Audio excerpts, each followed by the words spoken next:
चुके हैं। दिल्ली में वायु प्रदूषण भी बेहद खराब स्थिति में है, यानी कि दिल्ली वाले जल और वायु दोनों से परेशान हैं। राष्ट्रीय राजधानी दिल्ली और एनसीआर में वायु प्रदूषण बढ़ने के बाद CAQM यानी कि वायु गुणवत्ता प्रबंधन आयोग ने ग्रैप 2 लागू करने की बात की है। अब ये दूसरे चरण पर लागू करने के निर्देश दे दिए हैं। ग्रैप 2 कल सुबह 8 बजे से लागू हो जाएगा।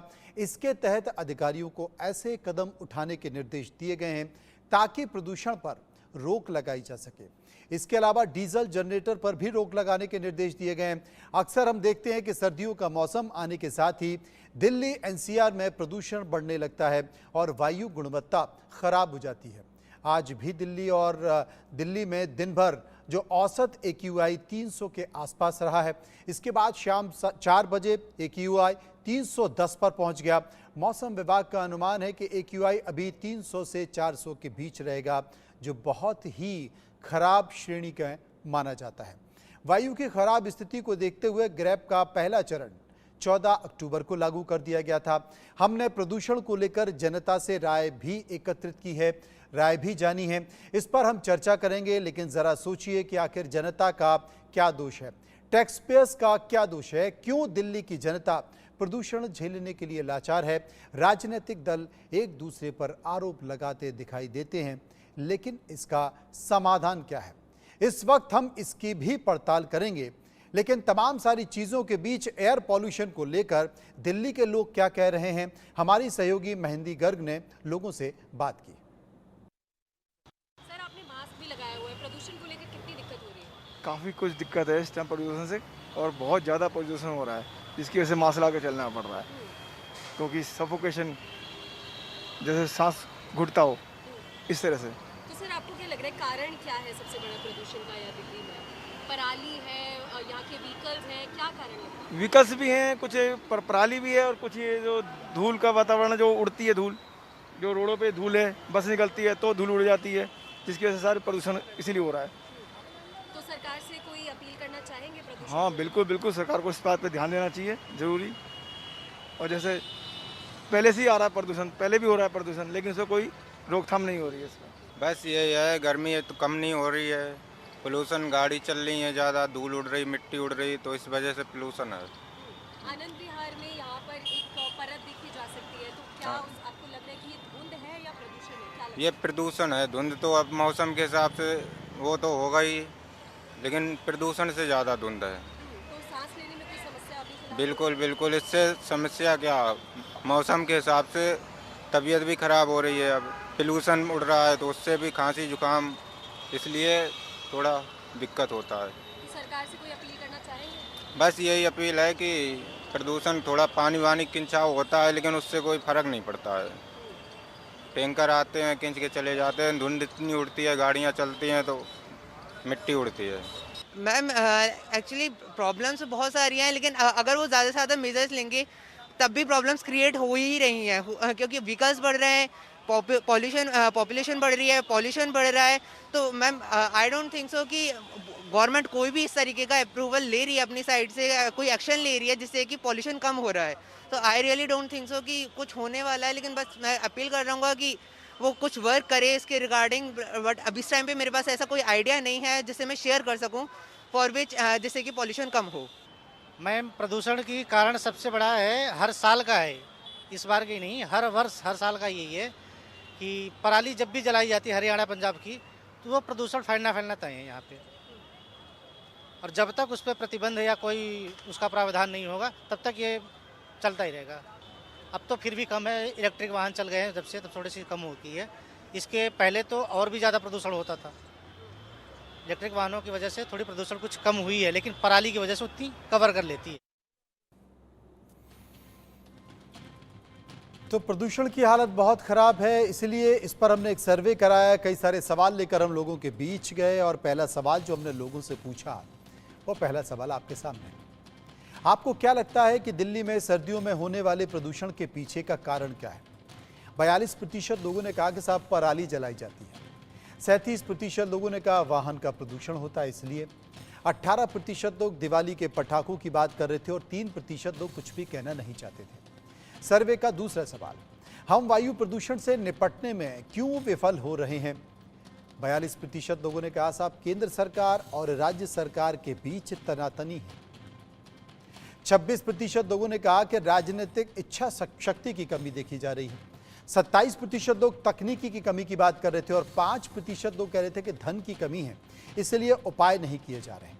चर्चा करते हैं। आलोक वत्स नेता बीजेपी हमारे साथ मौजूद हैं, अनिल सूद पर्यावरण विशेषज्ञ हमारे साथ मौजूद हैं और निवान शर्मा प्रवक्ता बीजेपी। सबसे पहले मैं सूद साहब के पास चलूंगा क्योंकि राजनीति तो होगी, आरोप प्रत्यारोप का दौर तो होगा। इससे पहले एक बार पर्यावरण विशेषज्ञ से चर्चा कर लेते हैं। अनिल सूद साहब, मैं आपसे पूछना चाह रहा हूं कि हर साल इंतजार किया जाता है कि साहब प्रदूषण कम होगा, लोगों को सांस लेने में दिक्कत नहीं होगी, लेकिन फिर वही स्थिति है। ग्रैप 2 लागू हो चुका है और जो एक्यूआई की स्थिति है वो करीब 310 के आसपास शाम तक पहुंच गया है और उम्मीद ये की जा रही है कि 300 से 400 के बीच आ जाएगा। यानी कि हम वहीं पहुंच गए जहां पिछले साल थे। हम वहीं पिछले साल जहां थे उसके पहले भी यही स्थिति थी, उसके पहले साल की भी यही स्थिति थी। चर्चा होती है, प्रयास करने की बात होती है, निवारण की बात होती है, बहुत सारी मशीन संयंत्र खरीदने जाते हैं, लेकिन बात वहीं की वहीं आ जाती है। अब करें तो क्या करें? मनोज जी, सबसे बड़ी त्रासदी ये है कि हम एक्चुअल पोल्यूटेंट जो हैं और जो इंस्टीट्यूशनल पोल्यूटर्स हैं उनके ऊपर हमारा कोई फोकस नहीं है। जब आप ग्रैप 2 की तरफ देखते हैं तो उसमें 3 चीजें बड़ी मेजर नजर आती हैं मेरे को, जिसमें ये कहा गया है कि आप मैकेनिकल स्वीपिंग करेंगे। जब आप मैकेनिकल स्वीपिंग व्हीकल को पीछे पीछे चलें आप उसके, तो आप देखेंगे वो एक तरफ से कचरा उठा रहा है और 2 फुट दूरी पे फिर कचरा वहीं पड़ा हुआ है। तो कोई चेक करता है क्या मैकेनिकल स्वीपिंग जो है वो ठीक हो रही कि नहीं हो रही? दूसरा उसमें जो मेजर मुद्दा है कि पानी स्प्रिंकल करना अल्टरनेट डे पे और डस्ट सप्रेसेंट जो है वो आप फैलाएं। मजेदार बात ये है कि मिडल वर्ष तो ड्राई है, वहां तो आपको पानी डालना ही डालना है हॉर्टिकल्चर वालों को। जहां रही बात सड़क की अनपेव्ड शोल्डर, वो सारे एनक्रोच्ड हैं। कोई कहीं फल वाला बैठा है, कहीं कोई रेड़ी लगा के बैठा है, कोई सब्जी लगा के बैठा है और उसके साथ गाड़ियों की लाइन लगी हुई है सामान खरीदने की। तो ये पानी स्प्रिंकल करेंगे कहाँ? तीसरी बात इन्होंने ये कही है ग्रैप 3 में जो आती है कि आप smooth uninterrupted flow of traffic रखोगे और उसके लिए ट्रैफिक पुलिस जो है वो आप डिप्लॉय करोगे। आज आप कल भी दिल्ली की सारी सड़कों पे जाके देख लेना, किसी भी इंटरसेक्शन पे भी आपको ट्रैफिक पुलिस वाले तो नजर आएंगे नहीं और ऊपर से वहां कंजेशन मिलेगा ही मिलेगा। सवाल ये उठता है G20 में आप दिल्ली को साफ कर सकते हो, तो क्या आम आदमी का वो राइट नहीं है? सबसे बड़ी बात आपको हैरानी होगी ये सुन के कि 3 जो आपके सैनिटरी लैंडफिल हैं वहां पे कोई भी AQI मॉनिटरिंग स्टेशन नहीं है। एयरपोर्ट जो सबसे बड़ा पोल्यूटर है वहां पे PM10 कोर्स जो है वो 9000 तक जा चुका है और इस साल जब मैंने DPCC से डिटेल मांगी तो कहते हैं हमने वो स्टेशन ही बंद कर दिया है। बहुत बढ़िया। तो कुल मिला के रेलवे का पोल्यूशन कोई नहीं असेस करता, NHAI का पोल्यूशन कोई नहीं असेस करता, थर्मल पावर जो है दिल्ली के चारों तरफ चल रहे हैं और जो थर्मल पावर जिनकी शेल लाइफ खत्म हो चुकी है वो बंद नहीं किए गए, उनका पोल्यूशन कौन असेस करता है? गाड़ियों का पोल्यूशन जो है 15 से 20% के करीब है। बाकी जो 85 से लेके 80 से 85% पोल्यूशन कहाँ से आता है? और रही बात पराली की, मेरी इन सब की नासमझी पे मेरे को बहुत हंसी आती है। इन दिनों में आप CPCB की वेबसाइट पे देखें तो विंड डायरेक्शन हर 2 या 3 घंटे बाद चेंज होती है, विंड स्पीड कम होती है और जब विंड स्पीड कम होती है और विंड डायरेक्शन 2 या 3 घंटे में चेंज होती है तो क्या पराली के प्रदूषण को दिल्ली से इतना प्यार है कि वो पंजाब से उड़ के दिल्ली सीधा आ जाता है, रास्ते में किसी को पोल्यूट नहीं करता? तो मतलब कुल मिला के ये आम आदमी को बेवकूफ बनाया जा रहा है। और ये जो CAQM बनाई है इन्होंने, ये बनाई तो इसीलिए थी कि सारे इकट्ठे होकर एफर्ट्स करेंगे। ये तो सारे बाबू दफ्तर में बैठ के दफ्तर ये से सारे बाहर नहीं इकट्ठे होकर राजनीति कर रहे हैं। अगर हम देखें, क्योंकि वो उसके ऊपर टोपी उछाल रहा है, वो उसके ऊपर टोपी उछाल रहा है। बिल्कुल, चलिए अब बिल्कुल राजनीतिक मनोज जी। चर्चा भी कर लेते हैं, क्योंकि आलोक वत्स साहब भी हमारे साथ मौजूद हैं और निवान शर्मा साहब भी मौजूद हैं। निवान शर्मा साहब, पहले आप बता दिए, आपने अनिल सूद साहब को सुन लिया, अब आप कुछ कहेंगे? देखिए, बहुत बहुत नमस्कार। और मैं सूद साहब की बात से बिल्कुल 100% अग्री करता हूँ। जो भी इन्होंने कहा वो बिल्कुल ठीक कहा। इस मुद्दे पर 100% राजनीति नहीं होनी चाहिए, हमारा ऐसा मानना है, और हम इस पे राजनीति नहीं करते हैं।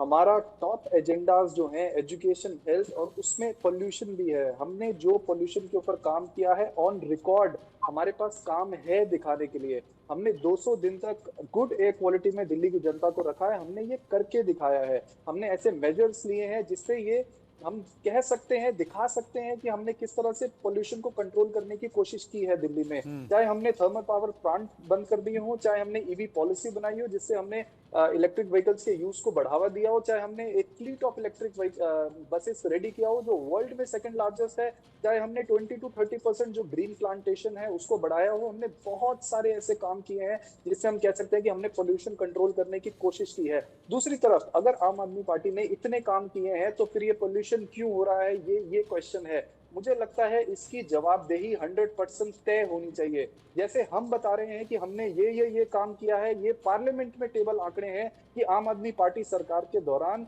जो PM 2.5 है वो लोएस्ट है किसी और सरकार से के मुकाबले दिल्ली में। ये पार्लियामेंट में टेबल आंकड़े हैं।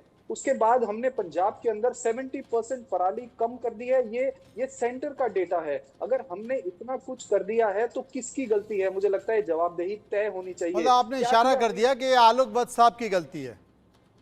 सर, हम तो ये कह रहे हैं कि ये डिसाइड करे जनता। ये आप डिसाइड करिए किसकी गलती है। मेरे पास नहीं, बताने के आपने लिए कोई काम है। गुंजाइश छोड़ी नहीं। आलोक वत्स साहब,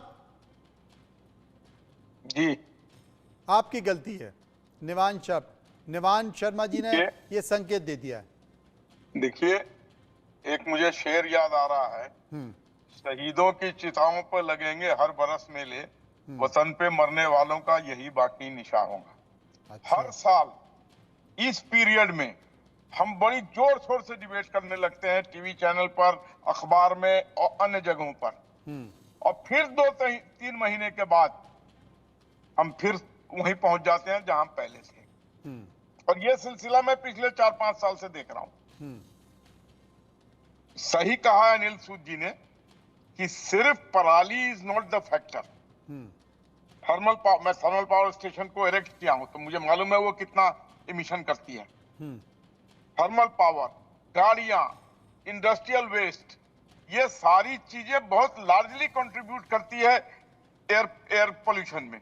और ऑफ कोर्स नदी, यमुना नदी का जो स्तर है, जिस तरीके का झाग वहां पर देखने को मिल रहा है, उससे भी पोल्यूशन को काफी बढ़ने में बहुत मदद मिल रही है। तो जब तक सारे लोग centre vis-a-vis Punjab government, vis-a-vis Haryana government, vis-a-vis Uttar Pradesh government, ये एंड दिल्ली गवर्नमेंट, ये सारे लोग मिलकर राजनीति छोड़कर सिर्फ सामाजिक दृष्टिकोण अपनाकर अगर इसके ऊपर बैठ के बातें करें, बयानबाजी ना दें, टेलीविजन को अखबारों में ना दें बयान, इस पर काम करने की कवायद करें। नहीं तो आलोक वत्स साहब कौन आएगा? प्रभु श्री राम उतर कर आएंगे क्या नीचे? इनको बिठाएंगे एक साथ और हवन करेंगे, हवन करके कुछ आहुतियां डालेंगे, बोले अब चलिए एक साथ काम करते, कौन करेगा? देखिए अभी तक तो कुछ ऐसा कवायद हुई नहीं है और लोग 400 तक की एक्यू में झुलस रहे हैं। Delhi has become like a gas chamber बहुतों के लिए। जब तक ये सारे लोग नहीं बैठेंगे इसका सोल्यूशन ही नहीं निकलेगा। आप कुछ भी कर लीजिए। चलिए, जब बैठेंगे और बैठ ही नहीं रहे हैं बल्कि एक दूसरे के ऊपर आरोप लगा रहे हैं। कुछ और सर्वे के सवाल हमने लोगों से पूछे, एक बार उनकी राय हम देख लेते हैं। हमने एक और सवाल पूछा कि क्या दिल्ली के चुनावों में वायु प्रदूषण मतदान का मुद्दा होगा? 66% लोगों ने कहा कि हाँ होगा और हर बार होता है। 31% लोगों ने कहा नहीं होगा। 3% कुछ भी कहना नहीं चाहते थे। सर्वे का एक और सवाल, वायु प्रदूषण पर किसने बेहतर काम किया? 20% लोग कह रहे कि बीजेपी ने बेहतर काम किया। 15% लोगों का कहना था कि आम आदमी पार्टी ने बेहतर काम किया। 7% लोग कांग्रेस की बात कर रहे थे। 7% कह रहे थे कि इनमें से सभी लोग, और 51% कह रहे थे कि इनमें से कोई नहीं है। हमारे साथ प्रदूषण पर चर्चा करने के लिए पर्यावरण विशेषज्ञ अनिल सूद साहब हैं। अनिल सूद साहब, बड़ी अजीब सी स्थिति निर्मित हो गई है। निवान साहब भी संकेतों में इशारा कर रहे हैं और आलोक जी ने तो कह दिया कि जब तक केंद्र और राज्य जितने भी फैक्टर हैं वो सब बैठकर निर्णय नहीं करेंगे तब तक नहीं होगा। मैं पिछले 5 साल से सुन रहा हूँ। अब कौन करेगा, कौन बैठेगा, कौन इनको एक जाजम पर बिठाएगा, कौन ये कहेगा कि साहब निर्णय कर लीजिए क्योंकि हमारी नस्लें खराब हो रही हैं, उनकी सांसें खराब हो रही हैं, उनके फेफड़े खराब हो रहे हैं और हर व्यक्ति की 10 साल उम्र कम हो रही है। इनसे कौन करेगा? हो सकता है कि सांसों लेने वाले लोग या राजनीति या राजनेता ये मानते हो कि इससे वोटों पर कोई फर्क नहीं पड़ता है। सर, मैं आपको ये मीटर दिखा रहा हूँ जो कि दिखा रहा है जी। इस मीटर पे अगर आप देखेंगे तो एक काला रॉड नजर आ रहा है। उस आगे सामने लिखा है क्लीनिंग, सेंसर क्लीनिंग रिक्वायर्ड। तो मजेदार बात ये जो मेरे पास मीटर है इस पे पिछले 3 महीने से वार्निंग आ रही है कि आउटडोर सेंसर रिक्वायर्स क्लीनिंग। तो इसका मतलब ये हुआ कि सीपीसीबी और डीपीसीसी ने जितने मॉनिटरिंग स्टेशन लगा रखे हैं उनके सेंसर भी साफ नहीं किए हुए हैं। तो जब सेंसर नहीं साफ किए हैं तो पोल्यूशन का डाटा ही गलत होगा। मेरे पास डीपीसीसी से 2011 से लेके 2021 तक का डाटा है। मैक्सिमम टाइम उनके स्टेशन जो हैं वो बंद हैं। इसी तरह मेरे जो सीपीसीबी की वेबसाइट है उस पे 2006 से लेके 2017 तक का डाटा ही नहीं है। और मजेदार बात यह है जो एयरपोर्ट से मेरे को डाटा मिला डीजीसीए से एयरपोर्ट पोल्यूशन का, उसमें 2 साल में तो खूब भयंकर पोल्यूशन दिखाया गया हुआ है और तीसरे साल में वो पोल्यूशन 1/10 रह जाता है। क्या हो जाता है? कैसे 1/10? अच्छा, वो 1/10 कैसे हुआ? मेजरमेंट यूनिट सेम है, इक्विपमेंट सेम है, गैजेट सेम है, तो 1250 से 0.01 कैसे रह गया? मतलब पर्यावरण में भी, प्रदूषण में भी घोटाला हुआ है क्या? बहुत बड़ा घोटाला है। क्या इसमें बात? जो है, अगर मैं डाटा कभी आपको दिखाने का मौका मिले अपने चैनल पे तो मैं आपके साथ शेयर कर सकता हूँ। जी जी। इससे बड़ा मजाक हिंदुस्तान में किसी के साथ नहीं हो सकता। सारा डाटा जितना इनके पास है सारा फाइट है। मतलब प्रदूषण का जो डेटा है उसमें भी कलाकारी की जा रही है, उसमें भी भ्रष्टाचार किया जा रहा है, उसमें भी बदलाव दिया जा रहा है और लोगों के सामने मीडिया को गलत डेटा दिखाया जा रहा है। आपका कहने का मतलब यही है? बिल्कुल बिल्कुल ठीक, मैं यही कहना चाह रहा हूँ। तो ये कौन कर रहा है साहब? ये राज्य की एजेंसियां कर रही हैं या केंद्र की एजेंसियां कर रही हैं या दोनों मिलकर ये कर रही हैं? दोनों मिलके कर रहे हैं। क्या बात है! क्योंकि दोनों जगह आईएएस बैठे हैं और आईएएस जो है दूसरे आईएएस के अगेंस्ट लिखेगा नहीं और कोई ऐसी ट्रेल नहीं छोड़ के जाएगा कि उसके सक्सेसर को दिक्कत हो या आगे वो जाए तो उसको दिक्कत हो। तो सारा डाटा जो है, मैं तो हाई कोर्ट गया था, हाई कोर्ट ने डायरेक्शन दी थी डीपीसीसी और सीपीसीबी को कि ये जो रिट पिटीशन है इसको आप रिप्रेजेंटेशन समझिए और इसका जवाब दीजिए। आज 3 साल हो गए, इन्होंने जवाब नहीं दिया। क्या और आपको एक और मजेदार बात बता दूं जी, जो आईआईटी कानपुर की रिपोर्ट है जिसके बेस पे 10 और 15 साल पुरानी कारें बैन करी गई, वो रिपोर्ट कहती है एविएशन का पोल्यूशन जो है दिल्ली को पोल्यूट ही नहीं करता। क्या बात है! ये 2016 की रिपोर्ट है। और ministry of environment and forest कहती है कि एयरपोर्ट जो है उनका 2010 का मैनुअल है कि एयरपोर्ट जो है अपने 10 किलोमीटर के रेडियस में सरफेस ट्रांसपोर्ट की तरह का पोल्यूशन जनरेट करता है और सारा सरफेस ट्रांसपोर्ट में मिलता है। तो मैंने आईआईटी कानपुर से पूछा आपने ये रिपोर्ट कैसे दी, तो उसका जवाब नहीं आया। मैंने सीएक्यूएम को वो भेजा कि ये कैसे हुआ, सीएक्यूएम चुप बैठा हुआ उस पे।